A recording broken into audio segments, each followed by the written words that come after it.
Our gospel today offers us a lesson in humility and a lesson in kindness.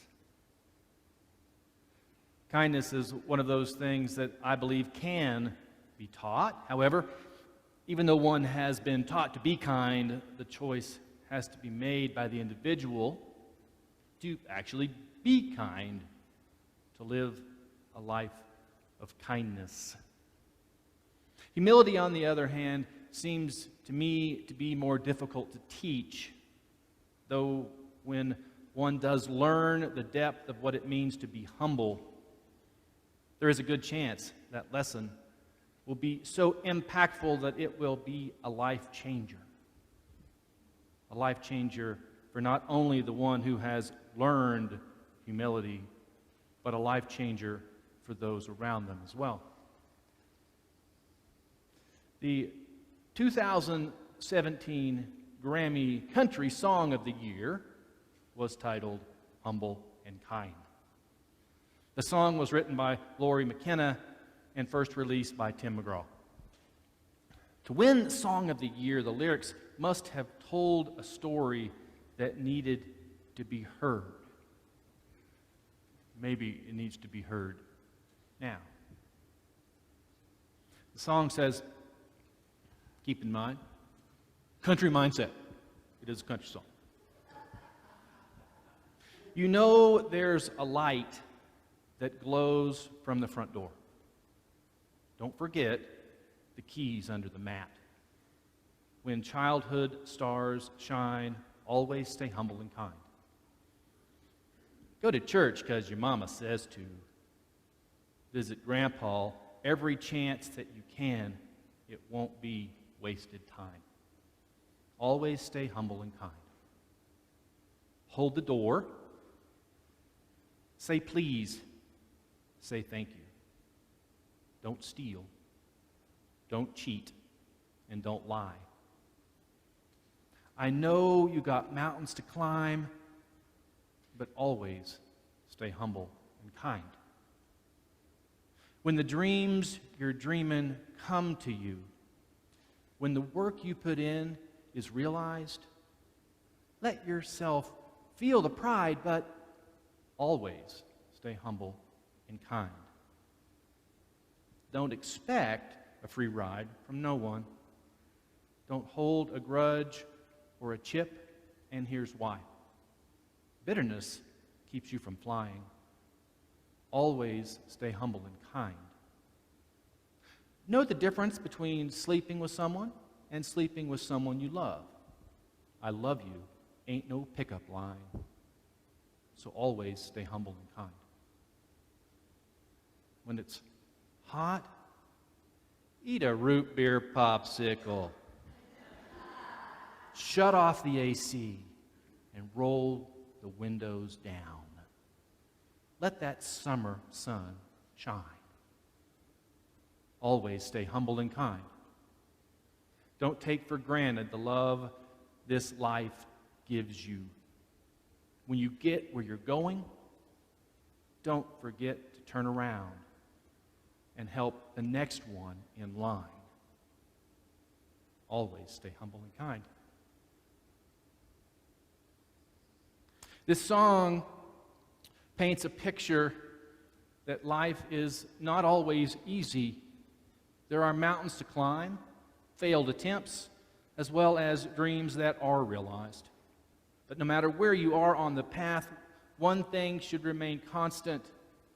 Always stay humble and kind. Hold the door. Say please, say thank you. Don't steal, don't cheat, and don't lie. Know the importance of family and listen to their wisdom. Work hard. Don't be bitter. Experience love in the variety of ways it turns up. Let your focus not be on yourself, but on others. And when you get to where you're going, when you succeed in your goals, don't forget to turn back around and help the next person in line. Always stay humble and kind. The meal we heard about in the gospel today was not based on humility and kindness. Meals like this were an outward display of social status, both as a group as well as the individuals around the table. As a whole, those invited were seen as equals by the host. This would include Jesus, seen as an equal. If he had not been there, because he was there, he was definitely seen as an equal. As individuals, once they arrive, each of the guests would have a designated spot around the table. It was a public display of power and honor, a display or a pecking order within the group itself. There's the group within all of society and those within the group. Jesus took advantage of what he was experiencing with the other guests and offered a lesson in humility within the context of this gathering. Don't elevate yourselves. Don't judge yourselves as being more worthy than those around you. For all who exalt themselves will be humbled, and those who humble themselves will be exalted. Well, next comes the lesson in kindness. Clarity is kind.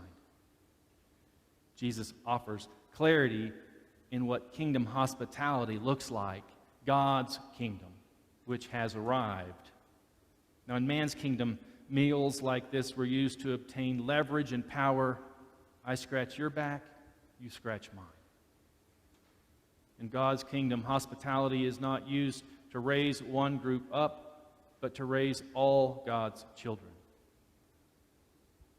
They are not to be used as a tool for separation or segregation, but as a gathering of healing and wholeness, a gathering of real equality that starts in this kingdom and continues in the kingdom to come. When you give a luncheon or a dinner, do not invite your friends or your brothers or your relatives or rich neighbors in case they may invite you in return, and you would be repaid. But when you give a banquet, invite the poor, the crippled, the lame, and the blind, and you will be blessed because they cannot repay you, for you will be repaid at the resurrection of the righteous. This lesson of true hospitality is one that shifts our focus beyond ourselves and onto those around us.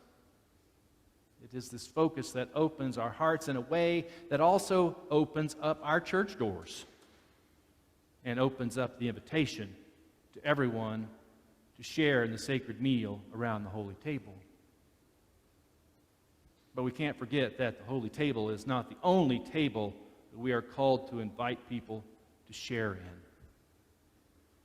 We can't forget about the table under our own roofs, tables that represent all that we have. As we strive for Jesus' lesson to soak in and change our lives, we can't, for these sacred words that may help guide us in our own context. Hold the door. Say please. Say thank you. Don't steal. Don't cheat and don't lie. Know the importance of family and listen to their wisdom. Work hard and don't be bitter. Experience love in the variety of ways it turns up. Let your focus not be on yourself, but on others. When you get to where you're going, when you succeed in your goals, don't forget to turn back around and help the next person in line. Always stay humble and kind. Amen.